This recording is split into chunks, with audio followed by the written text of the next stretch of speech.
So good afternoon, everyone. My name's Tony Keane, as Andrew mentioned. I'm a trustee of Cumbria Community Foundation and also the chair of the Community Foundation's Furness Committee. Too many C's in the first paragraph, that's the problem.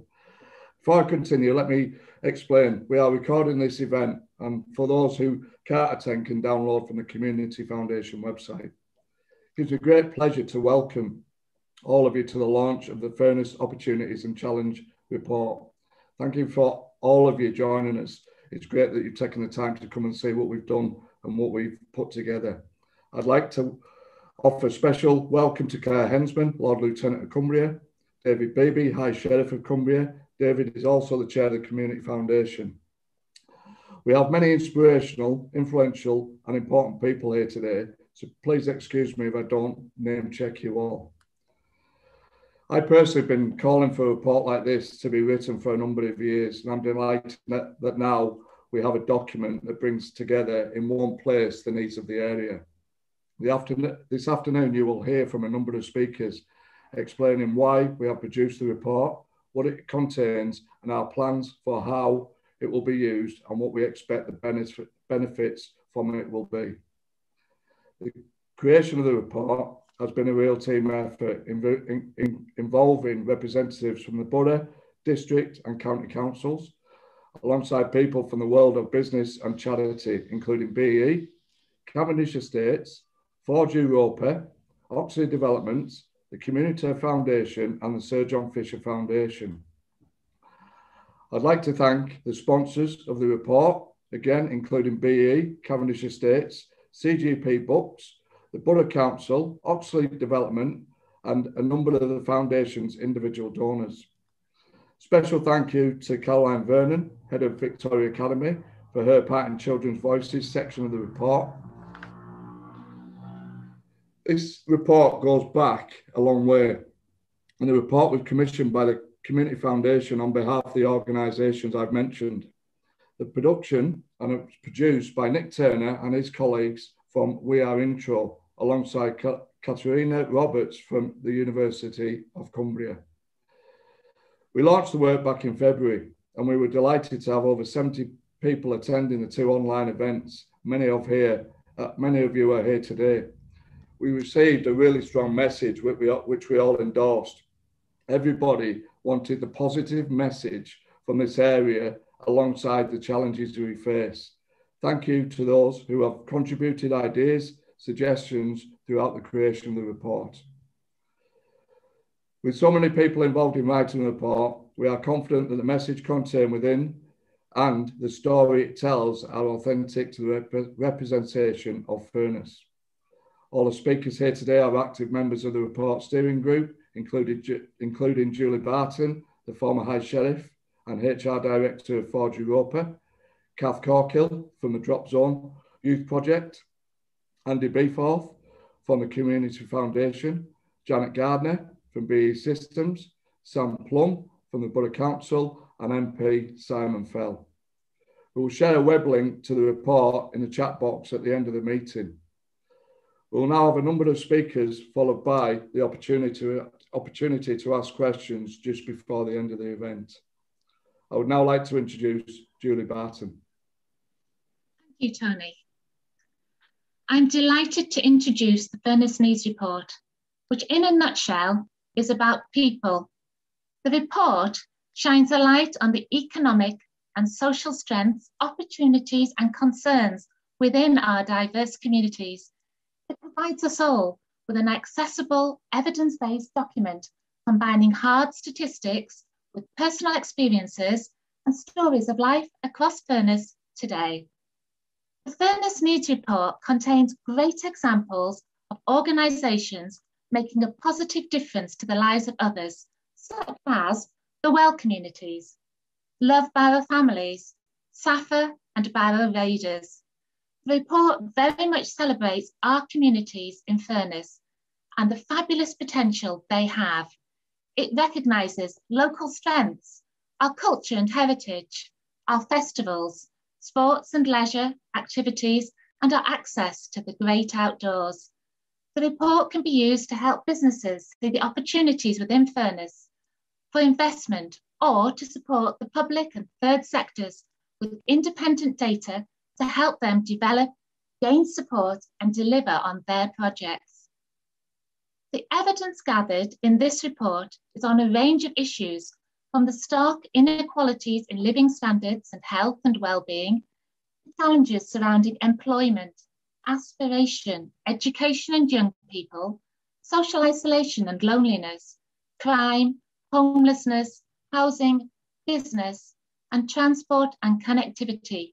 They can all be used to inform programs and activities aimed at tackling deprivation, meeting social needs.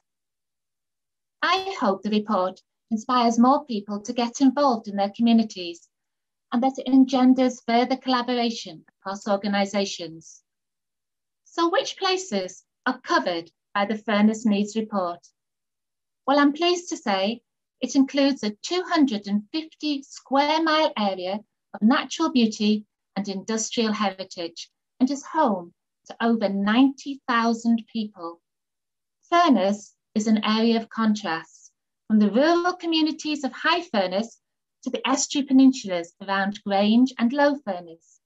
It incorporates the urban communities of the borough of Barrow and Furness. It includes Ulverston and the Cartmel Peninsula, and it extends to Barton and Furness and Coniston.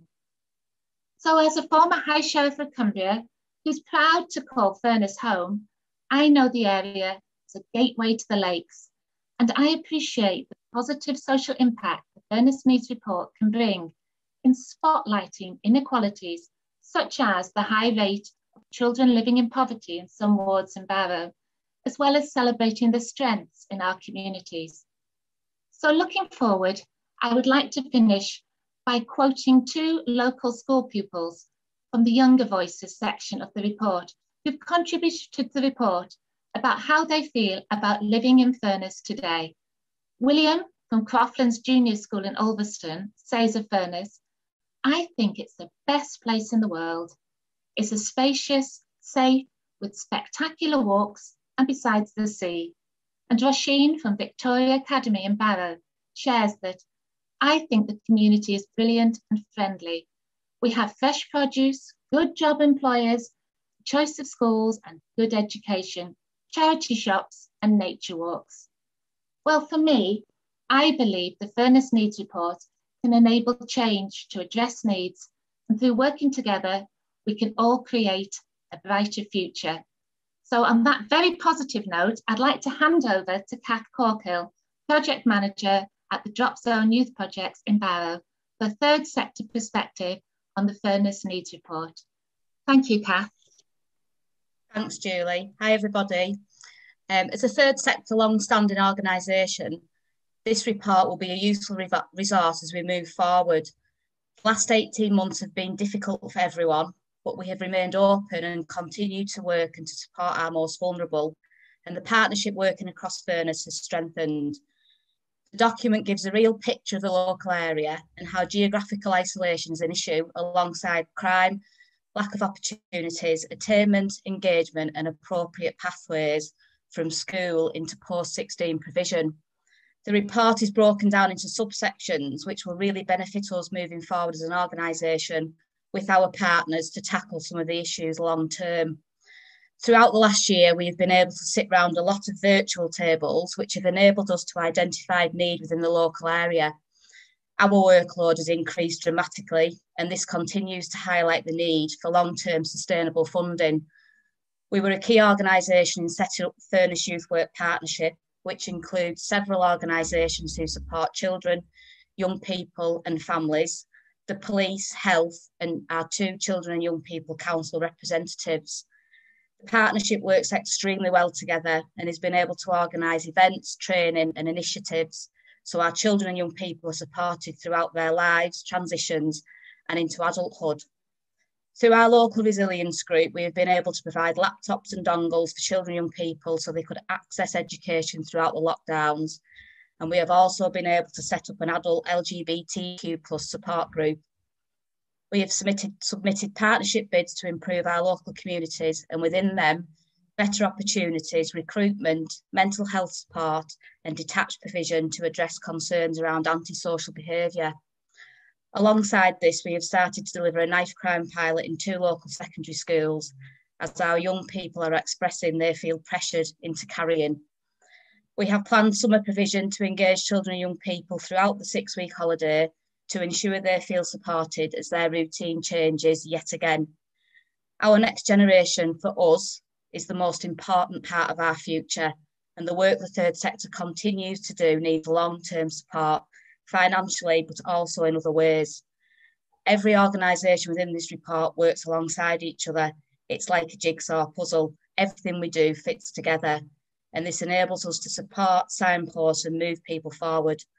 The report will hopefully help us draw down bigger pots of money so we can sustain provision, continue to deliver all the fantastic work that is currently happening, and develop future provision to address emerging need. That's me. Thanks, everyone. Right, hello everyone. My name's Andy Beeforth and I'm the Chief Exec with the Cumbria Community Foundation. What I want to do now is just to sort of summarise the key content in the report. The report contains 3 main components, and at the heart of it is the chapters containing information, statistics on all aspects of life in Furness. These include, as Julie said, living standards, health, education, housing, employment, transport and connectivity, crime and strong communities. Now, what's really important about each of these sections is they contain a range of key statistics, and we will be monitoring and following what happens to those key statistics over time, because the work that we want to see developing out of this report should actually change those over time. And as you can see on this page, in each section, we've listed out key opportunities and challenges that we think are most important. The second component is what we've called Furness Voices. And this is really important. We've got the voices of young people, we've got the voices of people from the third sector, and we've got voices from people from business. So these are local people saying what they think is most important about the area and also what things they would like to see in the future. And finally, throughout the report, we have a range of case studies that actually describe the work of organisations that are working to address some of the issues that we have in our communities. So we close the report with a call to action, and Tony will describe that at the end of today's event. So what I'd like to do now is actually get into the real heart of what the report reveals. As you've seen, it's called Furness Opportunities Challenges, and I'd like to take you through both the opportunities and the challenges, just highlights from those. So we do have, and we're very fortunate to live with, an undeniably world-class natural heritage, which includes Morecambe Bay and a large proportion of the Lake District National Park. We also have in BAE a large employer that sustains a highly trained workforce, and also supports a strong supply chain and a strong manufacturing base. What's really nice to see in statistics is actually people in Furness are a lot happier than other parts of the country. And when people set up new businesses, although we don't have high rates of new business setup, those that are around for longer. They're sustained far higher and longer than in the national average. We have 5 secondary schools that are rated as good, and we have a large number of charities with a good and more recent tradition of working effectively together. We've got low levels of crime, and in Ulverston we have a town that has an international reputation for festivals, and the area has great potential to build on its heritage assets. So the next slide is perhaps the one why we created this report, the challenges.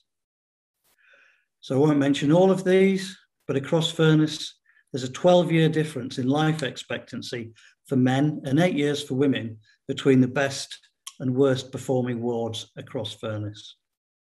Affordability of housing in rural areas is a major issue, as is low broadband speeds in rural communities for both businesses and families. We have shockingly high rates of male suicides. We also have very high rates of fuel poverty. Parts of Barrow rank among the 1% most deprived areas nationally for both health and disability outcomes, and almost a third of people live in areas classed as among the 20% most deprived in England. In the worst wards, 35% of children are living in poverty. These are stark figures and ones which cannot be ignored. It's because of these challenges that this report was written.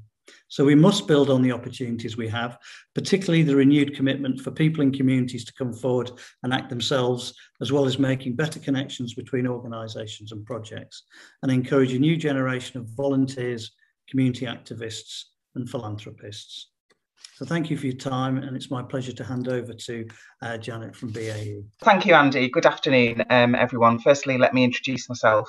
I'm Janet Garner, and I work for BAE Systems. I lead the Submarine Skills Academy, and as part of that role, I'm also responsible for our social impact approach across the business. So I'm delighted to be here today to have the opportunity to share with you what this report means to our business. For a number of years, our approach to social impact has been to create value by aligning our social impact activities to our business objectives. And we do this because we aim to create value for this community. And we're always looking for that win-win proposition. As the largest employer in the local area, with over 85% of our colleagues living locally, we recognise our responsibility in the local community. And we work closely with partners to make sure that we use the long-term viability and investment in our business to ensure the social, economic and environmental prosperity of the area. We do rely on good quality education, health and housing provision, infrastructure and leisure offerings, because all of that supports the retention of people with the skills we need today and in the future. But additionally, it attracts new people into the area. So our community investment programme, employment, particularly our early career schemes, education outreach and our involvement in regional and local development activities enables us to respond to emerging issues, to spot opportunities and to really amplify the impact and add value to projects, which if delivered in isolation may not have achieved the desired results.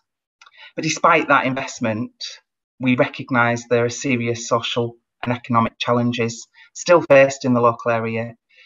Some are deep-rooted and are complex, and it'll require all stakeholders to work effectively together to bring about that long-lasting positive change.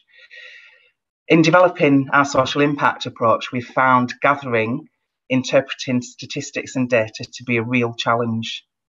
So to have all the information in one place and will not only help us to focus on key priorities, but it'll also act as a consistent reference point around a shared language that we can all coalesce.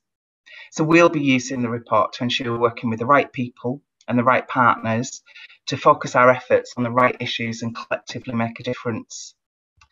Additionally, we're planning to link the report into our tender process for prospective suppliers who are also looking to add value into the local area.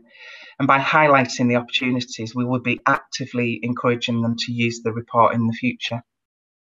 The pandemic's created challenges for everyone, but it's been massively uplifting to see the way in which different organisations across Furness have come together to meet those challenges. And if we can carry that ethos forward, I'm sure we'll achieve that collective aim to move some of those key indicators in the right direction, but more importantly, to improve the life outcomes of everyone in our communities.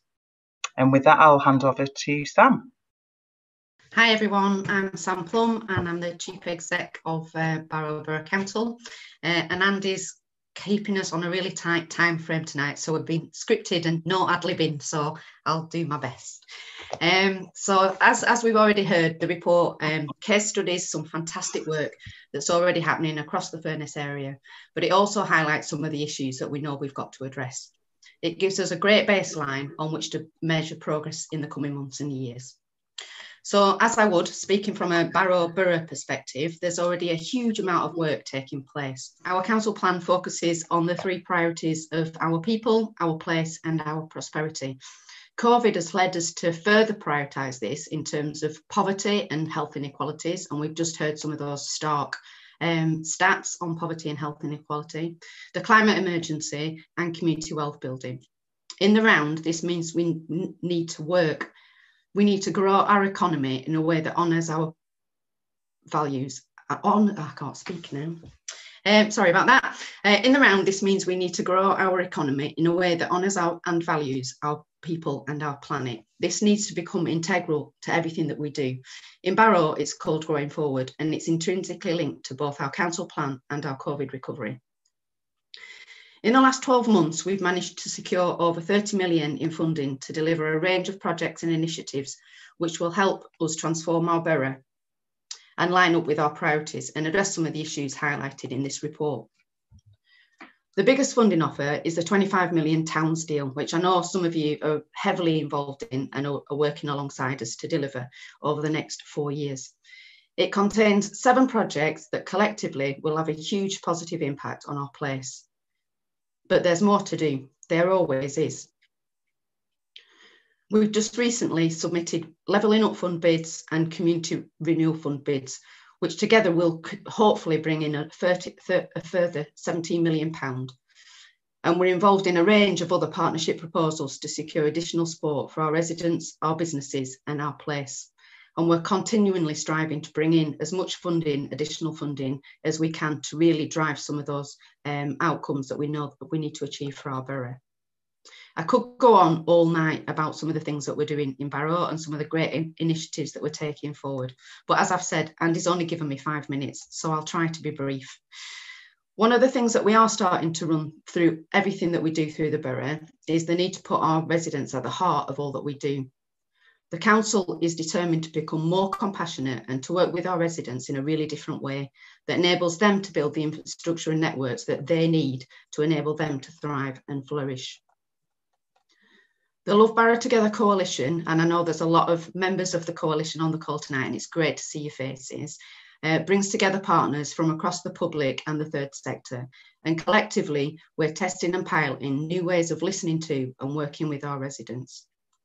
We piloted an Emerging Futures project just before Christmas called Barrow's New Constellation that brought together 15 residents from across the borough to imagine a brighter and better future. And we're using their principles to help us walk towards that future. Last year, the council declared a poverty emergency, and we're about to embark on a Poverty Truth Commission to put people with lived experience at the centre of our thinking and our action. We are developing an engagement framework to ensure that the voices we capture are heard by decision makers to influence policy development and future work programmes. And we are creating more opportunities to celebrate all the good stuff and to build on the pride that we already have in buckets in our place. One of the things I'd really like to see come out of this report is an opportunity to build a community investment fund to enable our residents to realise their dreams and their ambitions, whatever they may be. So examples might include taking that grotty piece of land at the end of the street and turn it into a community garden where families can come together and get to know each other better. Or an individual who has a great idea for a hyper-local business that will enable local people to get new skills and experiences and reduce their dependence on the system. Or a group of young people who want to create a pop-up performance space to enable budding local artists to hone their talents. I'd love to work with local and national funders and philanthropists to build a participatory grant giving system that creates this social infrastructure that lets new ideas be seeded and grow, enables residents and communities to connect and share their gifts and strengths, and starts to build the Barrow way. Okay, thank you. I will now pass over to Simon Fell. Okay, thanks so much, Sam. If you don't know me, I'm Simon. I am the MP for Barrow and Furness, so I have to pick up quite a lot of this stuff and run with it. As Sam said, Andy is keeping us to time, so I'm going to try and stick to my script. But just going off it immediately, I'd like to especially thank Andy and the steering group and Nick for all their work in this report. It's a tremendous piece of writing, and I hope after this event you all dig into it and read it. It is really, really good. I think the title of the report says it all: opportunities and challenges. And that's what we're facing into now. A person's true character is revealed by the decisions they make when they're under pressure. And when I think of the last year and a bit, we've been in and out of lockdowns, we've been stressed, our people have been disconnected. There have been many, many highs, but there have been an incredible amount of lows. And at times really exposed what Furness is and what it's been about. And I'm glad to say, I'm proud to say that we're a community that hasn't pulled up a drawbridge. We're a community that's reached out to our friends and our neighbours. We're a community that is fundamentally strong and has looked after each other. We are shaped by our geography. That mentality is very much the Furness mentality of being surrounded by sea and impassable hills and a single road in and out for a lot of it. We're proud and we're bullheaded, but we are strong with it. But we're also a community that has sharp divides and contrasts. And this has already been highlighted by some of the other speakers. We've got a population density in some parts of Barrow that is equivalent to a city centre, despite the fact we don't have any high-rise accommodation. That stands in stark contrast to sparsely populated hill farms elsewhere in Furness. We've got a community that came from almost nothing when iron ore was found here, with now 1 in 3 of the working age population in Barrow working in the shipyard, against rural communities where you couldn't find more space. We've also got prosperity and poverty rubbing together hand in hand, often street by street in Barrow. But I keep returning to the title of the report, Opportunities and Challenges, and it strikes me that the two right now are completely linked, and perhaps more than ever, Furness's future is ours to shape. We've got reasons for optimism, and Sam touched on some of these. The shipyard has stability, it's got a long order book. Elsewhere in Barrow, we've got the town deal, £25 million of funding coming in. That will bring a university campus, improve cycling and walking, establish community hubs. It will bring the Marina Village ever closer to completion. In Dalton and Ulverston, we've got Borderlands funding coming in. We've got a Levelling Up Fund bid going in now to support our cultural offering and our town centre.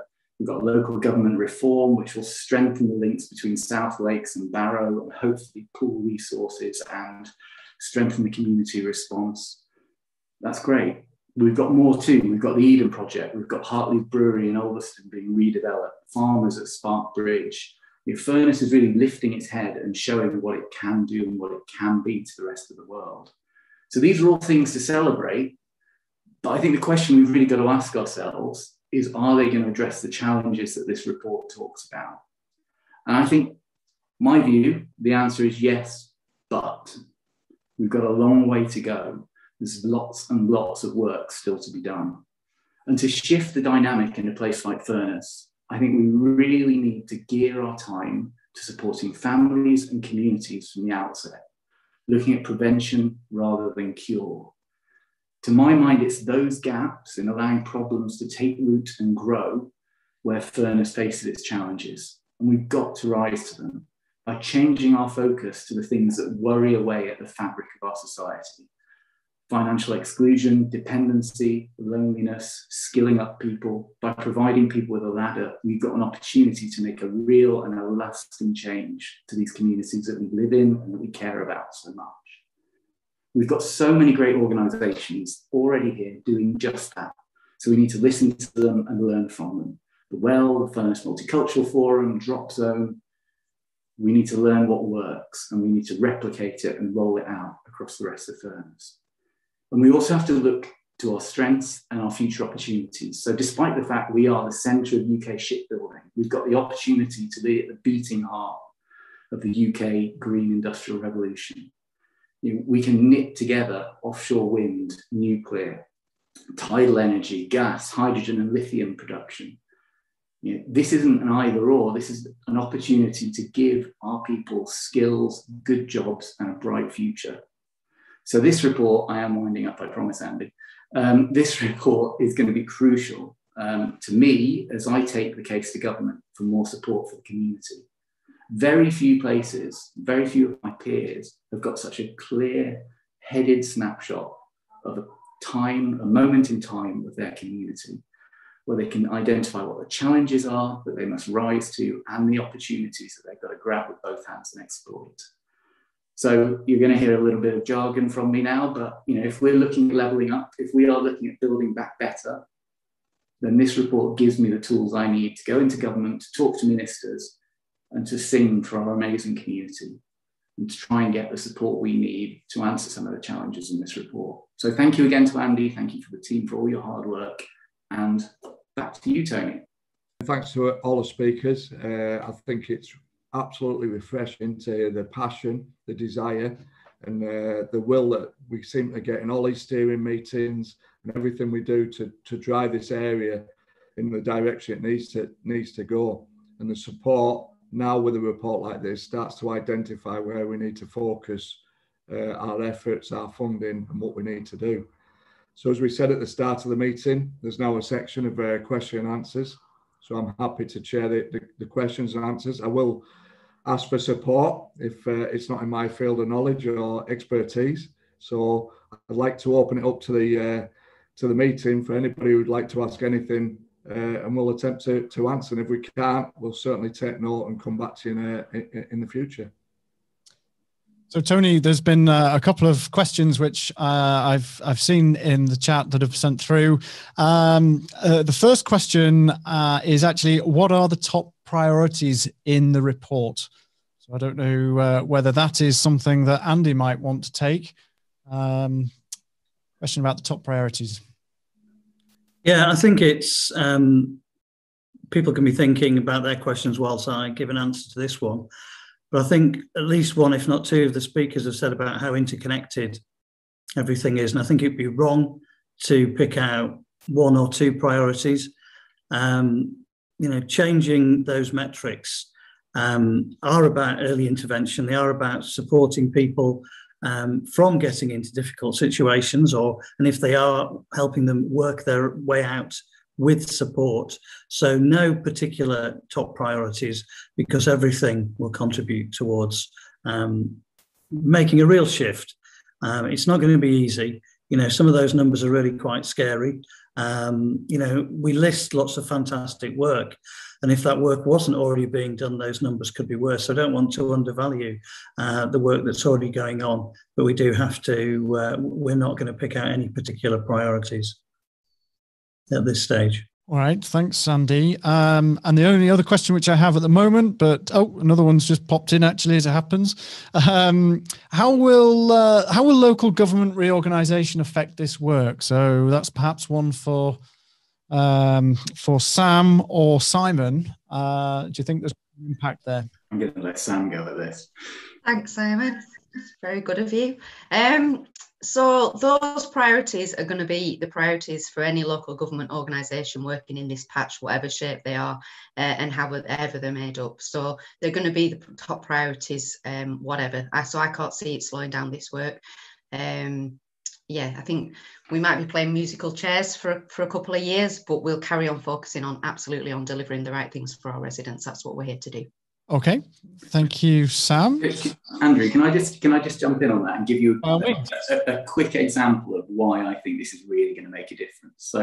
So I have a leisure centre in Ulverston that needs a bit of support, needs a bit of funding. One of the things we are trying to do in the area is attract people in, get them to want to stay, get them to move here, and leisure provision and social provision is one of the things we need to improve to make that happen.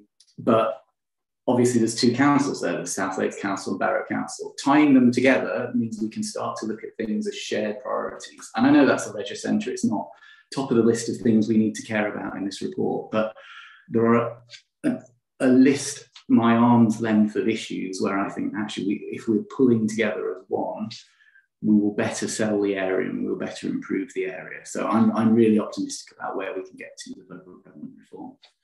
I'll be quiet now. No, you're welcome. Thank you, Simon.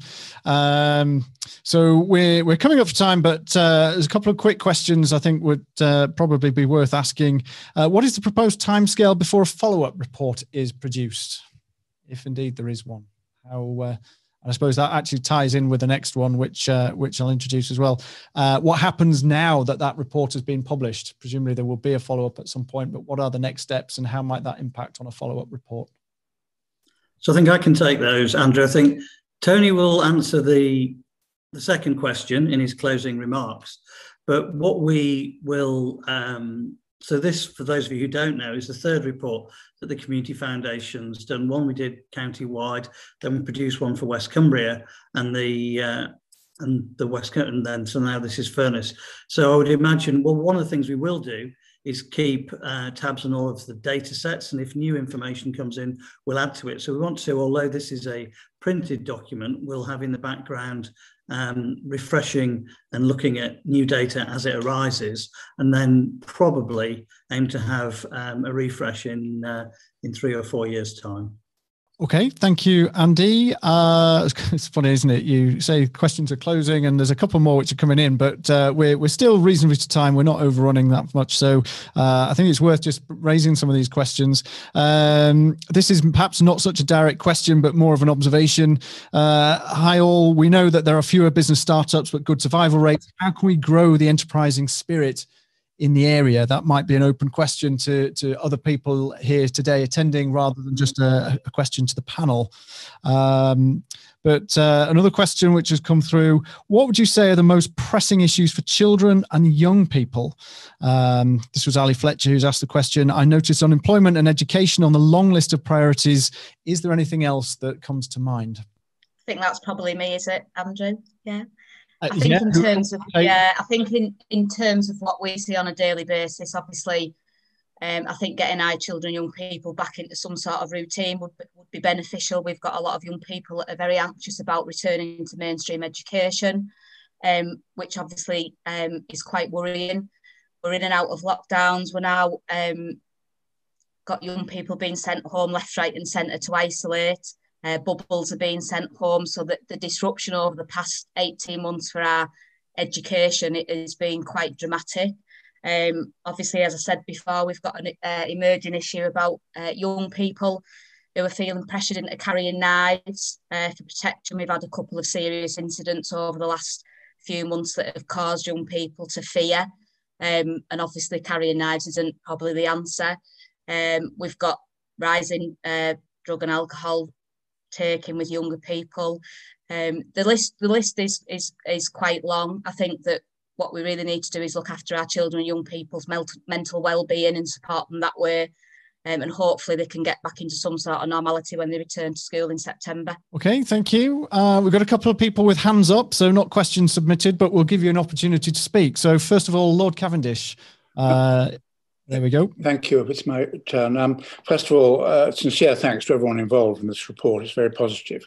Slightly less positive from my point of view is that I would have expected more clusters of new businesses to spring up around the shipyard compared with other places than is the case. And I've often wondered if it's the case that the fact that the shipyard virtually has one customer has an inhibiting effect on that. Would you like me to comment on that being a local business around BE? I could. I think there's a number of reasons, and I think positive role models locally to inspire people to actually take that jump to start new businesses. I think that's something that the report and the future work could pick up on, is actually aspiring people to step out and take that challenge. I think that's something we could look at and be involved in. I think there's certainly opportunities in this area to start businesses and be successful. So yes, there could be a point where BE a one customer, but I think there's bigger opportunities than just BE to support businesses starting and growing. And Tony, can I just add to that from a sort of BE perspective? I think, you know, we do sometimes get impacted by the fact we only have that one customer.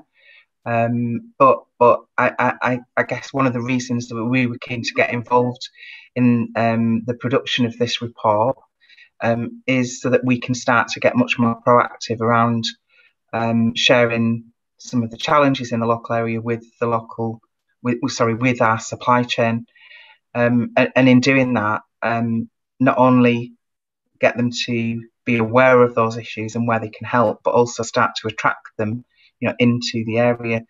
So we are a lot more active with our supply chain now in getting them interested and attracted in the area. You know, and we've got some really early green shoots of that starting to happen. But I agree with Tony. I don't think that I don't think it's healthy that everywhere is completely reliant on what we're doing as a business. So I hope that answers the question. David Webster, you've also got your hand up. Yes, thank you. Those who don't know me, I'm Councillor Dave Webster, SLDC and Ulverston Town Council. We're talking about increasing businesses in Barrow, Ulverston, Dalton and the like, and getting better contacts outside. One of the biggest problems is the A590. I don't know if there's anybody from Highways England on this call, but that is the bottleneck. Up to High Furness to the motorway, it's great. You've got dual carriageway all the way. But as soon as you get down to Newby Bridge, we're back on country lanes. And that's mostly off-putting to businesses. That road is at maximum capacity, needs something doing about it. The rail link, supposedly that we're going to get battery operated trains, which is great for the environment, and electric points at Barrow for charging so that we can have full electrics rather than diesels at present. But we need to look at the A590 for any progress, because as long as that's the bottleneck, that's going to put businesses off from coming into this area. Thank you, David. I don't know if there's anybody who wants to just come back on that with any comments for the next question. I think that's just going to be logged, really. It's slightly outside the scope of. It's a known issue, Dave. So thank you, but and we've got that in the transport section. But now I don't think unless I know unless Simon wanted to come in on that, but it's probably worth just parking and acknowledging. Other than to say I completely agree with you, David. No, you're right, and there are improvements coming. But they're not the substantial ones that we need to really uplift that road. And part of what I think we've got to use this report for is to prove the case for some of the exceptional things we do in Furness, and argue for more government funding and Highways England funding to actually be spent on our single lane in and out. All right, thank you for that. We are going to make this the last question because we are approaching 5 o'clock, and Tony does have some closing words. What are the planned ways to engage those that are not involved in work, third sector, or feel they are not valid enough to take part in local development? So again, this is obviously an engagement question. Again, it's somebody from SLDC who's not on the panel but is on the call might want to kind of give a little bit of balance, because obviously everything I talk about is Barrow Borough. But I think Kath as well has written in the chat about some of the work that if we do get community renewal funding, which I really hope we do, there's a huge amount of work in there in terms of engaging, especially people that are currently not working, and thinking about skills development and skills pathways. And I think Caroline Vernon's on the call, and FESPA looking at a huge amount of work as well in terms of a community skills framework and how we really start to connect with people where they are now, and then see how we can support them to take the next steps. So there is a lot of work going on. We don't need to get community renewal funding to do some of this work. Some of it is in our gift to do, and some of the work that we're doing through the Children and Families Partnerships in both districts and in other places will absolutely start to drive that skills agenda and that capacity building agenda with people who are currently not working. I think, we do have an issue in Barrow that about a third of the jobs in the town are either in the shipyard or in the supply chain to the shipyard. So another issue that we are looking at through our town steel and through some of the fantastic work that we're doing is around diversifying our economy as well, and looking at other opportunities, other skill sectors, and how we develop some of those sectors to give opportunities to people who don't necessarily want to follow that career path. So I think that's a big piece of work that we need to do as well. Okay, thank you. There is one final thing, final thing, I promise. Mark Wright has just sent a message, which I'm going to actually put in the chat. He sent it directly to me, but I'll put it directly in the chat, Mark, which feels like it's in the spirit of collaboration. So I'll drop that in the chat now for everyone to see, and I'll hand back to you, Tony, to add your closing remarks. Thanks, Andrew. I think the real positive, the questions, and I do feel, you just used the word, Andrew, collaboration, and it's great. SLDC, Barrow, you know, the MPs, the businesses, charities, we're all starting to talk together, and I think that's the key message, and I think that's the emphasis why this report has actually been commissioned and done. So I think the positive way forward and the positive thinking that we can actually work together to make a difference with a detailed report that we've produced, I think the future looks really bright. So thanks very much for everybody. I'll go back to script before Andy starts panicking again. So I'll go back to script, but again, thank you for everybody and any questions and input. I'd like to close with an explanation of what happens next and a call to action. A number of speakers have mentioned we are starting from a position of strength in terms of working together and funding opportunities such as the Towns Fund and the Borderland Initiative. We have some strong partners working amongst the charities and renewed energy in the neighbourhood level following the pandemic. In West Cumbria, following the creation of the West Cumbria Challenges and Opportunity Report, the Community Foundation worked with the charity leaders, businesses and Sellafield Limited to create Transforming West Cumbria programme. This is a programme approach to addressing the underlying issues in the area. We now have to work in furnace to devise our own response. We have a number of funders interested in convening to explore how they will collaborate and partner to bring up more joined up funds to the area. The steering group have committed to holding a conference in the autumn to convene people and organisations to identify priority issues, build on the existing good practices and identify new ways of working to make more positive changes to the most pressing needs identified in the report. I hope you will all want to be part of this event. The Community Foundation team will use the report to promote I can never say this, philanthropic, successful people. Someone should step in and do that for me, Andy. I just can't. I've got to do it again in a minute as well. We need people's time and ideas and their financial resource to support the people of the area. As part of the plan to hold a range of events, including a dinner, which will shine a light on how people can get involved and promote new philanthropic giving. With your permission, we will keep in touch with you all about the implementation phase of the report and its works. I'm confident that with the backing of local councils, local businesses, charitable funders, and political leaders, we will make the lasting difference for the people in Furness. I hope you have found this event interesting and helpful, and we look forward to working with you going forward. Thank you to everybody again, and thanks for attending. I hope you got everything you needed out of the event. Thank you. So thank you, Tony. Thank you, everyone. I think we will be in touch, but that is the end of the event for now, and look forward to working with you. Just as everybody is leaving, actually, there was a question raised about the slides being available. The slides that Andy shared were extracts from the report, so obviously that information will be publicly available as part of the report. Yeah, and we will, I don't know whether we dropped in the end the web link to the report, but if not, we will in addition circulate via email the web link to the report. You can download it from the Foundation's website.